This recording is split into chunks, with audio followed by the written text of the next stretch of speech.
Imagine करो एक scene, beneficiary bank में आता है बैंक गारंटी के अंडर डिमांड करने। डॉक्यूमेंट्स परफेक्ट है, सब कुछ कंप्लायंट है, लेकिन बैंक एक सवाल पूछता है, कहाँ है आपका ब्रीच स्टेटमेंट? कहाँ है ये लिखी हुई एक्सप्लेनेशन कि कॉन्ट्रैक्टर ने क्या गलत किया?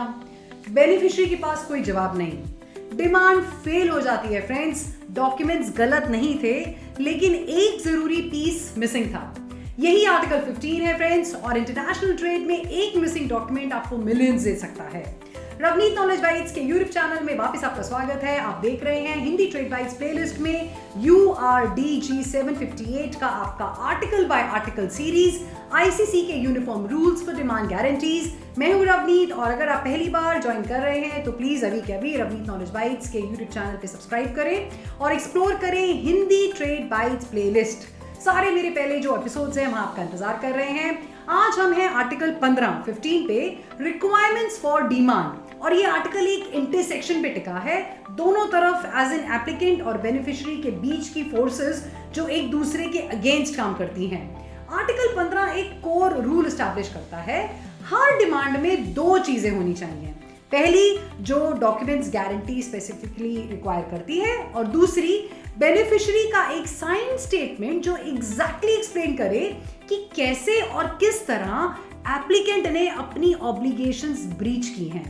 ये दूसरा पार्ट जरूरी है फ्रेंड्स, ऑप्शनल नहीं है, सजेस्टेड नहीं है, जरूरी है। अगर गारंटी में एक्सप्लिसिटली नहीं भी लिखा हो, आर्टिकल 15 उस पर भी लागू होता है।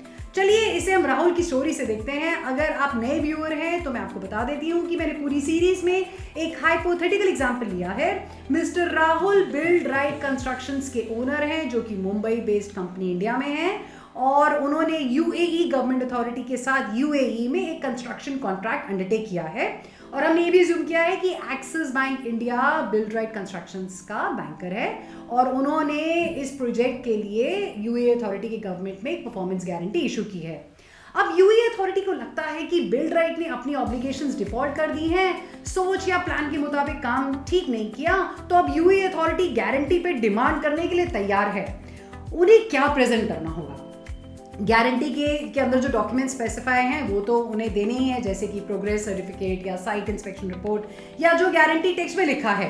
लेकिन उन डॉक्यूमेंट्स के अलावा UAE अथॉरिटी को अपने ऑथराइज्ड रिप्रेजेंटेटिव का एक साइंड स्टेटमेंट भी देना होगा, जिसमें लिखा होगा, हम ये डिमांड कर रहे हैं क्योंकि बिल्ड राइट ने एग्रीड डेट तक काम कंप्लीट नहीं किया, या काम की क्वालिटी खराब है, या सेफ्टी प्रोटोकॉल्स फॉलो नहीं किए। जो भी स्पेसिफिक फेलियर हो, स्टेटमेंट उसे क्लियरली आर्टिकुलेट करनी चाहिए।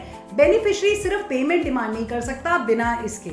अब आर्टिकल 15 फॉर्मेट पे फ्लेक्सिबिलिटी देता है। वो ब्रीच स्टेटमेंट डिमांड लेटर के अंदर लिखी जा सकती है, या सेपरेट साइन डॉक्यूमेंट अटैच करके दी जा सकती है, दोनों ठीक हैं, जब तक ये साइंड हो और जब तक वो स्पेसिफिक हो। ये फ्लेक्सिबिलिटी प्रैक्टिस में मैटर करती है। कभी ब्रीच नैरेटिव में नेचुरली फ्लो करता है, कभी सेपरेट डॉक्यूमेंट क्लीनर भी होता है। आर्टिकल 15 दोनों अप्रोचेस अकोमोडेट करता है, क्योंकि सब्सटेंस मैटर करता है, फॉर्म नहीं। यहाँ एक क्रिटिकल पॉइंट है जो ज्यादातर लोग मिस कर देते हैं। अगर गारंटी टेक्स्ट एक्सप्लिसिटली कहता है नो ब्रीच स्टेटमेंट रिक्वायर्ड, फिर आर्टिकल 15 उस गारंटी पर अप्लाई नहीं होता दोस्तों। लेकिन, और ये क्रूशियल लेकिन है, एक्सक्लूजन बिल्कुल एक्सप्रेस और एक्सप्लिसिट होनी चाहिए। एक गारंटी जो सिंपली चुप रहती है ब्रीच स्टेटमेंट्स पर, वो रिक्वायरमेंट्स को एक्सक्लूड नहीं करती। URDG 758 में डिफॉल्ट रूल है कि आर्टिकल 15 अप्लाई होता है। ऑप्ट आउट करने के लिए गारंटी टेक्स्ट में क्लियरली कहना होगा। ये बेनिफिशियरीज को प्रोटेक्ट करता है एम्बिग्विटी से और एप्लीकेंट्स को हिडन ट्रैप से। अब टेक्निकल रिक्वायरमेंट्स के बारे में बात करते हैं। डिमांड और ब्रीच स्टेटमेंट किसी भी डेट से पहले डेटेड नहीं हो सकते जब बेनिफिशियरी प्रेजेंट करने के लिए एंटाइटल्ड था, और ना ही उस दिन से लेटर डेटेड हो सकते हैं जब एक्चुअली प्रेजेंट किए गए हैं।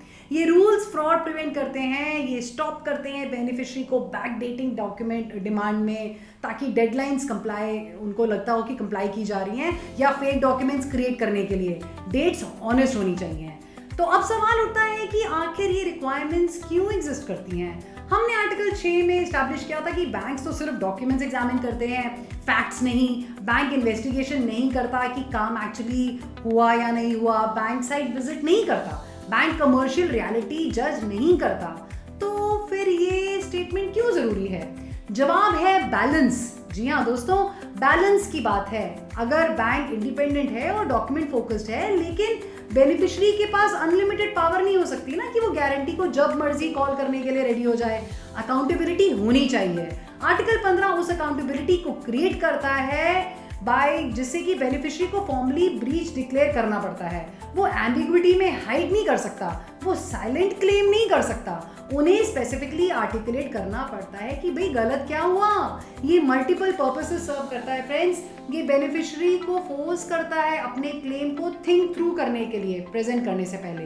ये एप्लीकेंट को कुछ कॉन्क्रीट देता है जो पोटेंशियली चैलेंज कर सके। ये ट्रांसपेरेंट और वेरीफाइबल पेपर ट्रेल क्रिएट करता है और ये कैजुअल या फ्रिवोलस डिमांड्स प्रिवेंट करता है। राहुल के एग्जांपल में जैसे राहुल जैसे एप्लीकेंट के लिए ये एक रियल प्रोटेक्शन है। अगर ये अथॉरिटी ब्रीच स्टेटमेंट सबमिट करती है जो वेरीफाइबली फॉल्स या एब्सर्ड हो, तो राहुल इसको कॉन्टेस्ट कर सकते हैं। अगर वो क्लेम करते हैं कि वो फेल हुआ है जबकि पूरा हो चुका है, तो राहुल के पास ग्राउंड है पुशबैक करने के लिए।